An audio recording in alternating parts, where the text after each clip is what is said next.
C'est ce que Rabbeinu il fait sans arrêt, c'est-à-dire Rabbi Nachman, tous les enseignements qu'il fait, c'est pour ça. Tous les enseignements que Rabbeinu nous donne, c'est pour faire sortir notre âme de l'emprisonnement imaginaire. C'est ça les enseignements de Rabbeinu. Nachman, c'est Moachnoun, c'est le cerveau de la 50e porte. C'est l'esprit même de la 50e porte. C'est l'esprit qui lutte contre l'imagination. Donc chaque enseignement de Rabbeinu, chaque parole de Rabbeinu, elle est là pour libérer notre âme de l'emprise de l'imagination. C'est ça que Rabbeinu nous enseigne. Ce n'est pas un enseignement intellectuel, c'est un enseignement de communication, ce n'est pas un enseignement intellectuel. Ce que Rabbeinu nous enseigne, ce n'est pas des choses qu'on comprend, c'est des choses qui agissent, qui libèrent notre âme. L'enseignement de Rabbeinu libère l'âme, il libère l'âme de l'imagination.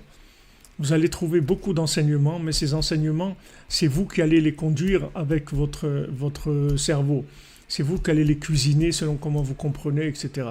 Mais ici, c'est pas vous les enseignements de Rabbi Nachman, c'est pas vous qui allez les comprendre. C'est eux qui vont agir sur vous. C'est pas le but, c'est pas de maîtriser les notions intellectuellement. Le but, c'est d'être perméable, voilà, de vivre, d'être perméable au flux qui passe à travers l'enseignement. C'est ça le but. Et ce flux-là, il va changer la vie de la personne. Ce flux-là, il va libérer. C'est-à-dire que quand maintenant, parce que Rabbeinu, il y a toute une Torah où Rabbeinu il parle de la clipa de Lavan qui se trouve dans le Lamdan, dans celui qui étudie. Rabbeinu il parle là-bas de la clipa de Lavan qui se trouve là-bas. C'est-à-dire dans celui qui étudie et tout, il y a clipa de Lavan qui vient aussi.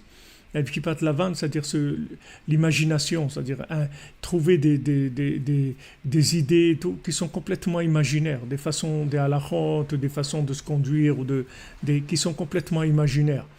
Mais le tzaddik, c'est-à-dire ce qu'il fait Rabbeinu avec sa Torah, c'est que Mamash, il est molide, il aide à faire naître le Mashiach qu'il y a dans chacun. C'est ça le but de l'enseignement de Rabbeinu. C'est pour ça qu'il faut être tranquille, il faut pas vivre avec du souci.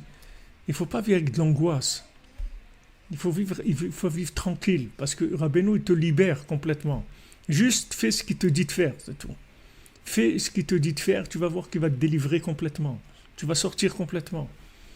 Ça prend le temps que ça prend, mais ça va se réaliser. C'est pour ça qu'il te garantit, qu'il te libère, qu'il te répare complètement, etc. Parce que c'est quelque chose qui va agir sur ton âme. C'est pas quelque chose, il te donne pas des idées pour que tu réfléchisses. Il te donne un flux qui va agir sur ton âme et la libérer de l'emprise de la vanne.